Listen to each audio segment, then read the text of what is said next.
How do you spot a good historian from an imposter?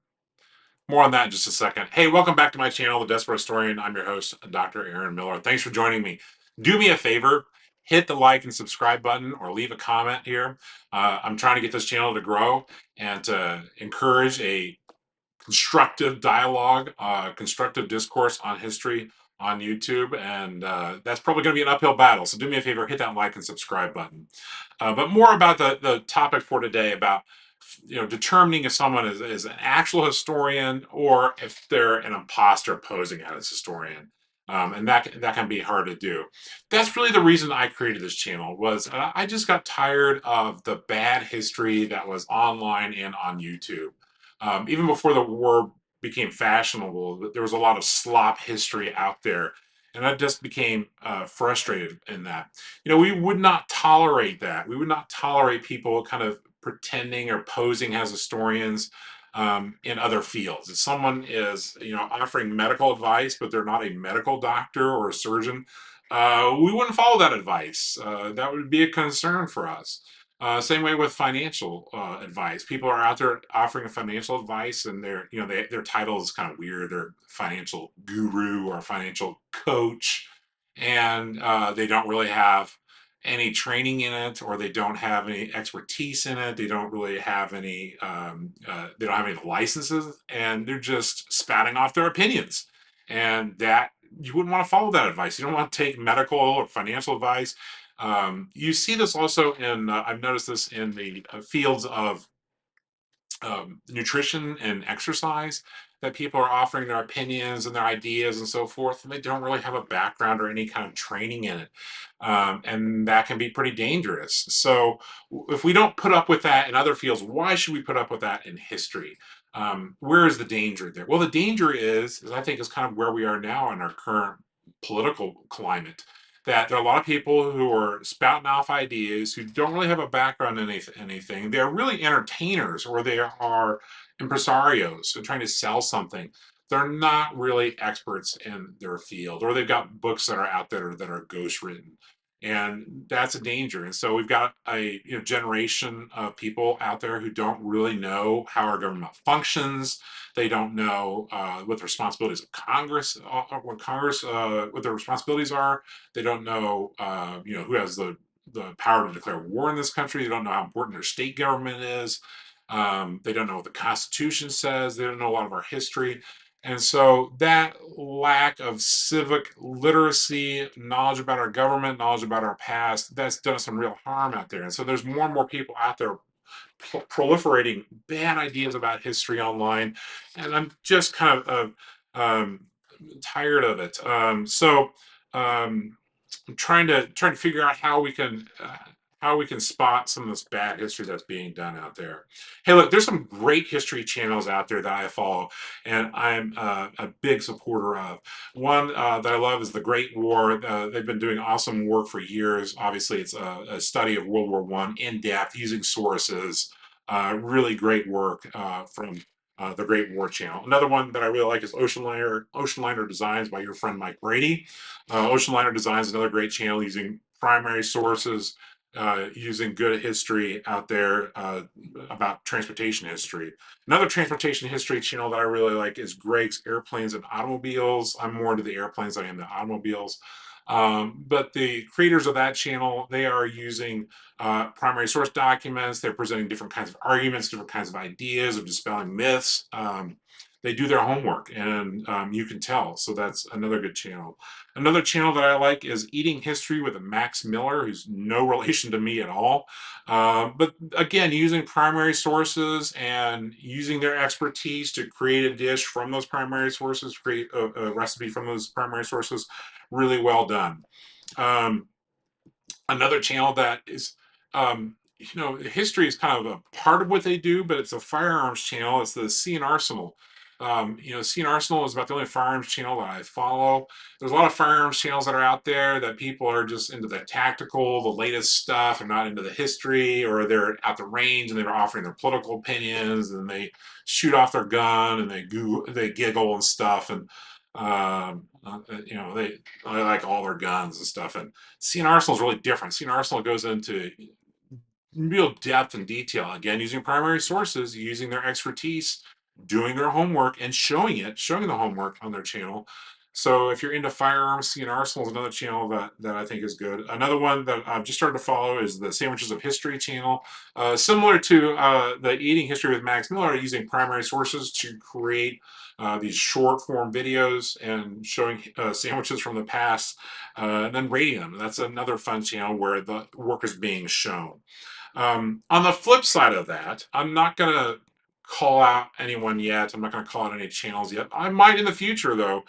There's some really terrible history being done out there, some terrible history channels out there. And let me talk about some of the red flags that shows you that someone may not be an expert in the field. They may be an imposter. Um, what are those red flags? Well, one is just reading Wikipedia articles. I mean, yeah, Wikipedia is great if you have no knowledge about a topic and just want some basic background information. But if someone is just reading a Wikipedia article out loud and just churning out content, that's a red flag. Churning out content, that's another red flag. If they're just out there just posting video after video after video after video, and there is no quality control, the information is wrong, that's another red flag. Um, and that's dangerous. People are perpetuating myths and so forth. If a channel's all AI, you get on there and you hear that monotone voice that's reading things, mispronouncing things. If it's all AI images, all AI content, AI generated, someone used Chat GPT to make up their script and then used the robot voice. That's probably a terrible channel. But I've seen them just a lot of wrong information out there. I recently watched a channel where someone was talking about the Revolutionary War, and they were talking about how the Americans were all hiding behind rocks and trees and so forth to defeat the British. And that's not exactly right. Yes, the Americans were doing that, but the Americans had to learn to fight like the Europeans in that European style of using volley fire that was disciplined in blocks to fight the British and to clear them off of battlefields to win significant victories during the Revolutionary War. That had to happen for the Americans to win the Revolutionary War. So this idea that Americans were just sharpshooters behind rocks all the time and the British were stupidly marching out there and getting slaughtered, that's not exactly right. And so they're having this perpetuating this myth out there. Another channel I watched a while back was I started watching was about airplanes, and they were talking about how a propeller driven aircraft was a jet. The particular aircraft they're talking about was a prop driven one. The images they were showing was of a prop driven aircraft, but they kept saying the word jet. It's not a jet. That's sort of basic information they got wrong. They kept talking about it was going 6,000 miles an hour. It can even go 600 miles an hour. That's ridiculous. So you see, if there's just obvious informational mistakes, I mean, it's possible for someone to make a mistake and they may misspeak themselves or read incorrect information. Um, that's possible, but when someone makes a repetitive mistake, that's another red flag that someone's going wrong. So those are some ways you can tell that if a channel is not on the up and up, or if someone's claiming to be an expert in a field and they're really not. But if you look at the field of history, there's really two different kinds of experts out there. And I want to talk about those and why they're both important and how they both create contributions to the field. One of the kinds of experts out there are academic historians, and that's what I am, an academically, classically trained historian. My undergraduate degree is in economics, but then I have a master's and a doctorate in history. And that's a sort of a good sign that someone has been through the process of becoming an historian. And that process is not easy. Getting into master's programs is difficult. Finishing a bachelor's degree is difficult, but a master's program is even more difficult. You have to do 3 more years of study for a master's degree. You have to either pass a qualifying exam or complete a thesis for a master's degree. So that is sort of, you kind of earned your stripes for that. And then the doctorate's even more the same. You get your PhD in history, then you have got some levels of expertise in the field. That means you've had to do more years of coursework, 2 or 3 more years of coursework, followed by comprehensive exams, oral and written comprehensive exams, which are very difficult. And then you have to complete your dissertation. I remember that about a third of the class that I started with quit the very next year, and that's kind of common. And then once you get to the ABD status, where all you have left is your dissertation, the success rate of that is only about 50%. Only about 50% of those people finish. And so they put you through the rigor. They're your professors, your advisors, your committee. They put you through hell to try to, to make you a better historian. And you become an expert in research and writing and analyzing sources and vetting sources and teaching. And it's really difficult to get through a program without having all these things done. Now, I also think there's other fields within academia that can make you a good historian. If you are an expert in library science, or if you're an expert in literature and you've got a degree, some, perhaps not in history, but in something adjacent to history, social studies education or literature, something like that, you are probably very well qualified to talk about history in that way. At the same time, too, there are some bad academic historians out there. They have PhDs. They have PhDs from prestigious institutions, and they're bad historians. They have done a lot of things where I think they've sold their souls to the devil. They've got a political agenda. I think that's one thing. They become sort of something of a mill where they have a bunch of ghostwritten books. That happens. But you have some historians who graduate from a top tier PhD institution, PhD granting institution, and they kind of just think they walk on water, and they look down on the rest of us who maybe do not go to the most prestigious program in the world. There are other historians out there who plagiarized things. That's happened before. They sort of broken the basic laws of our discipline. That's happened before. So that's a danger. And then there's some academic historians. They're just not very good at presenting. They're not good at engaging audiences. They're not good at teaching. And to me, what good are you if all you're doing is researching and writing to a very small audience? So that's a danger too. That you have some academic historians who are very narrowly focused.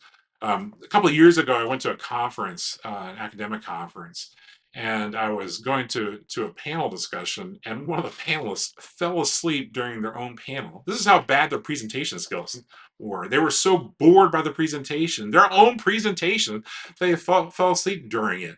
So that shows you that there's some academic historians out there who are not very good at engaging with audiences or presenting materials to a mass audience. So that can be a problem. And then there's some academic historians out there who are politically motivated. They've got a political agenda they're trying to push across, and they're not being forthright about their scholarship. They're not being earnest about their scholarship. So that's one set of historians out there. That's the academic, kind of classically trained historians that are out there. And that's one way to kind of earn your stripes. The other group of historians out there are what we in the field call armchair historians, or gentleman historians is another term for them. And these are people who may not have all the educational credentials of academic historians, but they become experts in other ways. And a way to do that is to work in a museum for years.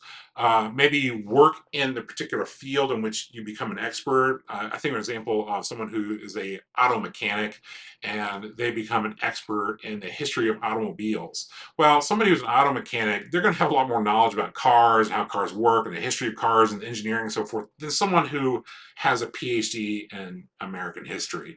So I would take their word over someone else's, over more academically trained historian. So, and there's lots of reenactors and people who do other things that have, all kinds of knowledge that's handed down through books or through through social circles. But if someone has an expertise in something that they've engaged with for a long period of time, they become really focused on Civil War uniforms or quilts and American textiles or something like that, then they probably know more about that subject than someone like me would. So the problem with some of the enthusiast folks, the reenactors and so forth, is they're pretty narrowly focused and maybe know a lot about a particular topic, but kind of connecting their their field of expertise out to sort of a larger historiography. That can be kind of a challenge for some of those folks. But I think that there's a place for both academic historians as well as the armchair historians or the quote unquote gentleman historians out there. I think that there's a place for both of us in this field. Um, and I really think that we should probably work together on projects as opposed to being siloed into, hey, I'm an academic historian versus, hey, I'm an historian with enthusiasm for cars or Civil War uniforms or wherever it may be. But regardless if you're an academic historian or if you are a armchair historian, I do think you need a background. It's great to be an enthusiast. It's great that people love history, but just because you love something and you're an enthusiast does not make you an expert. Just because you've watched a lot of the History Channel or watched a lot of documentaries does not necessarily make you an expert. Now, I think that if you've done a lot of research, you've done some writing, you've done some analysis, you've looked at primary sources, you've been to the archives, you've read hundreds of books. And for my dissertation, for my PhD, I was required to read hundreds of books. And there are people out there who don't have their PhDs who have read hundreds of books and they do know what they're talking about. So that's one qualification to me is that do you know what you're talking about because you've done the scholarship, whether formally or informally? Do you have a background in it? And so if someone's not on the channel, they're not talking about their background, they're not talking about their qualifications, what makes them an expert, that's a red flag to me. That's a channel that I'm not going to be enthusiastic about following. I'm not going to take their advice or value their opinion. They don't reveal to me what their qualifications are, whether they're an academic historian or if they're an armchair historian. Um, Also, I think that if someone is not showing you their homework, I think that's a red flag. Are they showing you primary sources? Are they citing their secondary sources? Are they telling you where they're getting their information from, or what their expert, where their background is from? If they're not showing homework, to me, that's another red flag. So, spotting an imposter in history that can be difficult to do, but be looking out for too much AI, reading Wikipedia articles, a total lack of any kind of background in history or formal or informal training in history. Usually, it takes lots of years of experience reading books, those sorts of things. That's really going to show you who's a quality historian online versus somebody who is an imposter. Hey, that's just my opinion. Share your opinion in the comments below. And thanks for tuning in. I'll see you next time on The Desperate Historian.